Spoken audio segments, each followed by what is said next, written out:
ನಮಸ್ತೆ ಮಿತ್ರರೇ, ಇಂದು ನಾವು ಕರಾವಳಿ ಶೈಲಿಯ ಒಂದು ಸ್ಪೆಷಲ್ ಸಾರನ್ನು ಮಾಡೋಣ.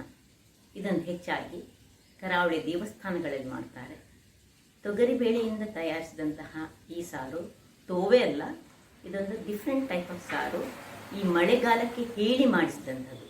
ಬಹಳ ಆರೋಗ್ಯದಾಯಕವಾದ ಹಾಗೂ ರುಚಿಕರವಾದ, ಗಂಟಲಿಗೆ ಒಳ್ಳೆ ಸೂದಿಂಗ್ ಕೊಡುವಂತಹ ಈ ಸಾರನ್ನು ಯಾವ ರೀತಿಯಲ್ಲಿ ಮಾಡುವುದು ಹಾಗೂ ಏನೆಲ್ಲ ಸಾಮಗ್ರಿಗಳು ಬೇಕು ಎಂದು ನೋಡೋಣಲ್ಲವೇ ಮಿತ್ರರೇ.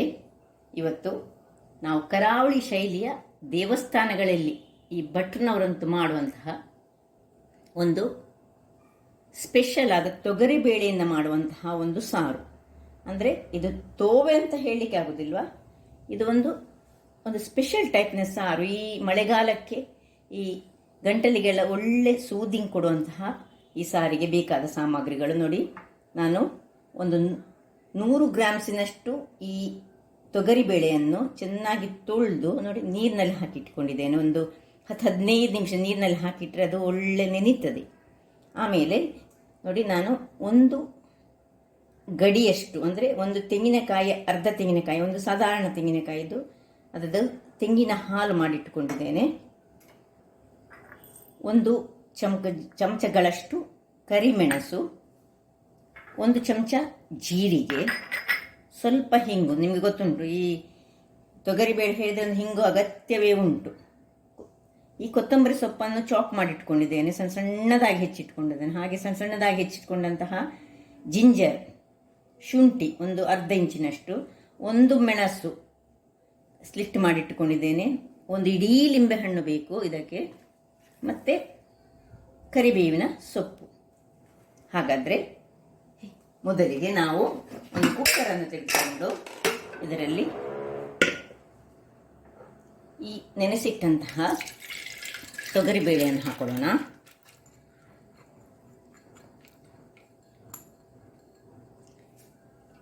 ಈಗ ಈ ತೊಗರಿಬೇಳೆಗೆ ನಾವು ಸ್ವಲ್ಪ ಹಿಂಗನ್ನು ಹಾಕೊಳ್ಳೋಣ.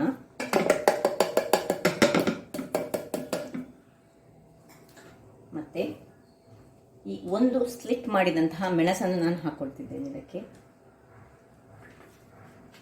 ಸ್ವಲ್ಪ ಜಿಂಜರ್ ಹಾಕ್ಕೊಳ್ತಿದ್ದೇನೆ. ಇನ್ನು ಸ್ವಲ್ಪ ನೀರನ್ನು ಹಾಕ್ಕೊಂಡು, ಇದು ಮುಳುಗುವಷ್ಟು ನೀರನ್ನು ಹಾಕ್ಕೊಂಡು ಒಳ್ಳೆ ಚೆನ್ನಾಗಿ ಬೇಯಬೇಕಿದು. ಒಳ್ಳೆ ಬೇಯಿಸೋಣ. ಗ್ಯಾಸಲ್ಲಿ ಇಟ್ಟು ಇದರಲ್ಲಿ ಒಂದು 2-3 ವಿಸಿಲ್ ಬರುವಷ್ಟು ನಾವು ಇದನ್ನು ಬೇಯಿಸ್ಕೊಳ್ಳೋಣ. ಇಲ್ಲಿ ನೋಡಿ, ಈ 2 ಕರಿಮೆಣಸು, ಒಂದು ಚಮಚ ಜೀರವನ್ನು ನಾನೀಗ ಒಂದು ಪೌಡರ್ ಮಾಡಿ ಇಟ್ಕೊಳ್ತೇನೆ. ಆಮೇಲೆ ಇದು ಬೆಂದ ಮೇಲೆ ನಮ್ಮ ಕೆಲಸ ನೋಡಿ ವೀಕ್ಷಕರೇ.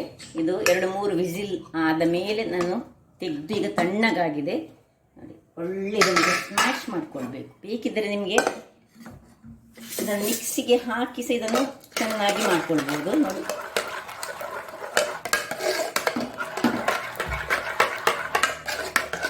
ಒಳ್ಳೆ ಸ್ಮ್ಯಾಶ್ ಆಗಬೇಕು, ಕೂಸ ಸಿಕ್ಕಬಾರ್ದು, ಹೀಗೆ ಆಗಬೇಕು. ಈಗ ಇದಕ್ಕೆ ತುಂಬ ನೀರನ್ನು ಹಾಕ್ಕೊಳ್ಳಿಕ್ಕುಂಟು. ಅದರ ಮೊದಲು ನಾವೊಂದು ಪಾತ್ರೆಯನ್ನು ಇಟ್ಕೊಳ್ಳೋಣ. ಪಾತ್ರೆಯನ್ನು ಇಟ್ಕೊಂಡು ಇದಕ್ಕೆ ಇದನ್ನು ಶಿಫ್ಟ್ ಮಾಡ್ಕೊಳ್ಳೋಣ. ಮತ್ತು ಒಂದು 2-3 ಗ್ಲಾಸ್ನಷ್ಟು ನೀರನ್ನು ಈಗ ಹಾಕ್ಕೊಳ್ಳಿಕೊಂಡು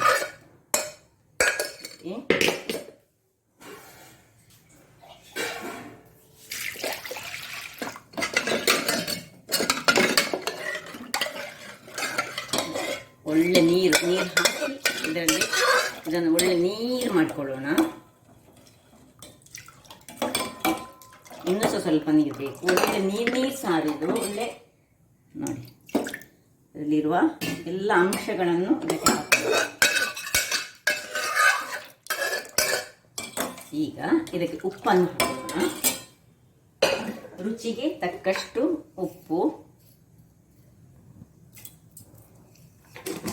ಇನ್ನು ನೋಡಿ, ಇಲ್ಲಿ ನಾನು ಆಗ ಏನು ಮಾಡಿಕೊಂಡಿದ್ದೇನೆ, ನಾನು ಪೌಡರ್ ಮಾಡಬೇಕಂತ ಹೇಳಿದ್ದೇನಲ್ಲ, ನಾನು ಈ ಪುಟಾಣಿಯಲ್ಲಿ ಹಾಕಿ ಈ ಜೀರಿಗೆ ಮತ್ತು ಕರಿಮೆಣಸು ಇದನ್ನು ನಾನು ಮಿಕ್ಸಿಯಲ್ಲಿ ಯೂಸ್ ಮಾಡಲಿಲ್ಲ. ಯಾಕೆ ಹೇಳಿದ್ರೆ ಒಂದೊಂದು ಚಮಚಗಳಷ್ಟು ಮಾತ್ರ ನೋಡಿ. ಹಾಗಾಗಿ ಇದನ್ನು ಒಳ್ಳೆ ಪೌಡರ್ ಮಾಡಿ ತರಿ ತರಿ ಸಾಕು ನಮಗೆ. ನೋಡಿ ಇಷ್ಟನ್ನು ಹಾಕೊಳ್ಳೋಣ. ಇದರಲ್ಲಿ ನಮಗೆ ಗಂಟಲಿಗೆ ಬಹಳ ಉತ್ತಮ ಇದು. ಜೀರಿಗೆ ಉಂಟು ಹಾಗೂ ಕರಿಮೆಣಸು ಉಂಟು. ಇನ್ನು ಇದಕ್ಕೆ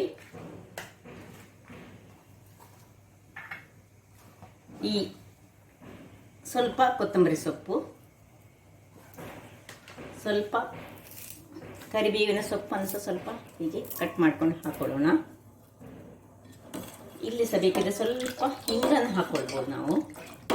ಬೇಕಿದ್ರೆ ಸ್ವಲ್ಪ ಹಿಂಗೆ ಹಾಕ್ತೇನೆ ನಾನು. ಆಗ ಬೇಯಿಸುವಾಗ ಸಹ ಹಿಂಗೆ ಹಾಕಿದೆ ನೋಡಿ.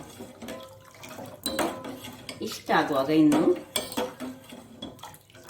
ಅದಕ್ಕೆ ಮುಚ್ಚಳವನ್ನು ಮುಚ್ಚಿ ಒಂದು ಕುದಿ ಬರಲಿಕ್ಕೆ ಮೊದಲು ಬಿಡೋಣ. ಒಂದು ಮುಚ್ಚಳವನ್ನು ಮುಚ್ಚೋಣ. ಒಂದು ಕುದಿ ಬಂದ ಮೇಲೆ ಇನ್ನು ನಮ್ಮ ಕೆಲಸ ನೋಡಿ ವೀಕ್ಷಕರೇ. ಒಂದು ಕುದಿ ಬರಲಿಕ್ಕೆ ಶುರುವಾಯಿತು. ಈಗ ಇದಕ್ಕೆ ಸ್ವಲ್ಪ ನಾವು ಹಳದಿಯನ್ನು ಹಾಕೊಳ್ಳೋಣ. ನೋಡಿ, ಒಂದು 1/4 ಚಮಚದಷ್ಟು ಹಳದಿ, ಮತ್ತೆ ಒಂದು ಚೂರು ಬೆಲ್ಲ, ಆಪ್ಷನಲ್, ಬೇಕಿದ್ದರೆ ಹಾಕೊಳ್ಬೋದು. ನೋಡಿ ಈಗ ಇರೋದು ಇದರಲ್ಲಿ ಟ್ವಿಸ್ಟ್. ಇದಾದ ಕೂಡಲೇ ನೋಡಿ, ಒಂದು ಕುದಿ ಸರಿ ಬಂದ ಮೇಲೆ ನಾವೇನು ಮಾಡಬೇಕು ಹೇಳಿದರೆ, ನಾವಿಲ್ಲಿ ರೆಡಿ ಮಾಡಿಟ್ಟುಕೊಂಡ ಹಾಲನ್ನು ಹಾಕಿ ಒಂದು ಕುದಿ ತೆಗಿಬೇಕಷ್ಟೇ. ಈಗ ಇದು ಒಳ್ಳೆ ಕುದಿ ಬಂದ ಮೇಲೆ ಕೊನೆಗೆ ನಮ್ಮದು ಈ ಹಾಲನ್ನು ಯಾವಾಗಲೂ ಲಾಸ್ಟಿಗೆ ಹಾಕ್ಕೊಳ್ಬೇಕು. ನೋಡಿ, ನಾನಿದು ಅರ್ಧ ಗಡಿಯಲ್ಲಿ ಸಣ್ಣ ಇದರಲ್ಲಿ ತೆಂಗಿನ ಇದರಲ್ಲಿ ಅರ್ಧ ಗಡಿಯಷ್ಟು ತೆಗ್ತೀನಿ. ನೋಡಿ ಯಾವ ರೀತಿ ಬಂತು ನೋಡಿ. ಇದು ಬಹಳ ರುಚಿಯನ್ನು ಕೊಡ್ತದೆ. ಇಲ್ಲೀಗ ನಾವು ಸ್ವಲ್ಪ ಉಪ್ಪು ಹೇಗೆ ಉಂಟಂತ ಚೆಕ್ ಮಾಡೋಣ. ಉಪ್ಪು ಸ್ವಲ್ಪ ಕಡಿಮೆ ಉಂಟು ನಾನು ಹಾಕಿದ್ದು. ಉಪ್ಪನ್ನು ಹಾಕೊಳ್ಳೋಣ. ಇದು ಆಫ್ ಮಾಡಿದ ಮೇಲೆ ಒಂದು ಕುದಿ ಬರಲಿ ವೀಕ್ಷಕರೇ. ಹಾಲು ಹಾಕಿ ನಾವು ಮುಚ್ಚಿಕೊಳ್ಳೋದು ಬೇಡ. ಇಲ್ಲಿ ಕುದಿ ಬರಲಿಕ್ಕೆ ಇರುವಾಗ ನಾವು ಇದಕ್ಕೊಂದು ಒಗ್ಗರಣೆಗೆ ರೆಡಿ ಮಾಡೋಣ. ಈಚೆ ಸೈಡ್ನಲ್ಲಿ ನಾನು ಒಂದು ಬಾಣಲೆಯನ್ನು ಇಟ್ಟು ನೋಡಿ, ಇದಕ್ಕೆ ನಾನು ಸ್ವಲ್ಪ ಎಣ್ಣೆಯನ್ನು ಹಾಕೊಳ್ತೇನೆ.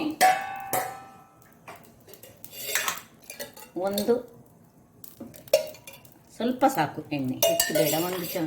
ಒಂದು ಟೀ ಸ್ಪೂನ, ಅದಕ್ಕಿಂತ ಒಂಚೂರು ಹೆಚ್ಚು ಹಾಕಿದರೆ ಆಯಿತು. ಅದಕ್ಕೆ ಏನಿಲ್ಲ, ಸಾಸಿವೆ ಹಾಗೂ ಒಂದು ಕಟ್ ಮಾಡಿದಂತಹ ಕರಿಬೇವಿನ ಸೊಪ್ಪು,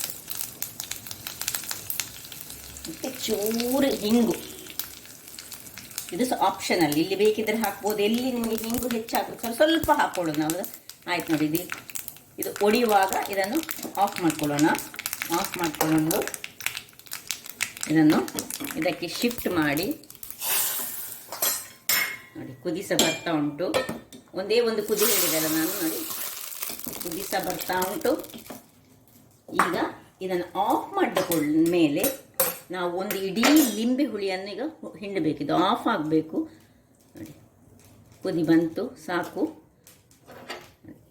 ಆಫ್ ಮಾಡಿ ಈಗ ಲಿಂಬೆ ಹುಳಿಯನ್ನು ನಾವು ಹಿಂಡೋದು ಇದಕ್ಕೆ. ಯಾಕೆ ಹೇಳಿದರೆ ಯಾವಾಗಲೂ ಲಿಂಬೆಯನ್ನು ನಾವು ಕೊನೆಗೆ ಹಿಂಡಬೇಕು. ಸಪೋಸ್ ನೀವು ಲಿಂಬೆ ಇಲ್ಲ ಅಂತಾದರೆ ನೀವು ಹುಳಿಯನ್ನು ಹಾಕೋದಾದರೆ ಮೊದಲೇ ಹಾಕ್ಕೊಳ್ಬೋದು. ಆದರೆ ನಾವು ಹಾಲು ಹಾಕೋದ್ರಿಂದಾಗಿ ಲಿಂಬೆ ಮತ್ತು ಇದನ್ನು ಕೊನೆಯಲ್ಲಿ ಹಾಕಿದರೆ ಬಹಳ ಉತ್ತಮ. ನೋಡಿ, ಈಗ ನಾನು ಇಲ್ಲಿ ಲಿಂಬೆಯನ್ನು ಹಿಂಡ್ತಿದ್ದೇನೆ. ಸ್ವಲ್ಪ ಲಿಂಬೆ ಹೆಚ್ಚು ಬೇಕಾಗ್ತದೆ ನಮಗೆ. ಯಾಕೆಂದರೆ ಇಲ್ಲದ್ರೆ ಹುಳಿ ಒಂದು ಸ್ವಲ್ಪ ನಿಂಬೆ ಗಾತ್ರ ಬೇಡ, ಒಂದು ಪೀನಟ್ ಗಾತ್ರದ ಹುಳಿಯನ್ನು ಸಹ ಮಾಡ್ಬೋದು. ನೋಡುವ, ನೀವು ರುಚಿ ನೋಡಿದರೆ ಆಯಿತು. ಹುಳಿ ಎಷ್ಟು ಬೇಕು ನಿಮಗೆ ಸಾಕು. ಇಷ್ಟು ಇದಕ್ಕೆ ಅರ್ಧದಷ್ಟು ಸಾಕಾಗ್ತದೆ ನೋಡಿ ವೀಕ್ಷಕರೇ. ರೆಡಿ ಆಯ್ತಲ್ಲ, ಒಗ್ಗರಣೆ ಆಯಿತು. ಒಂದು ರುಚಿಕರವಾದ ಆರೋಗ್ಯಭರಿತವಾದ ಟೆಂಪಲ್ ಸ್ಟೈಲಿನ ಸಾರು ರೆಡಿಯಾಗಿದೆ ನೋಡಿ. ಸರ್ವ್ ಮಾಡ್ತಿದ್ದೇನೆ ನೋಡಿ, ಹೀಗೆ ಬಂದಿದೆ ನೋಡಿ.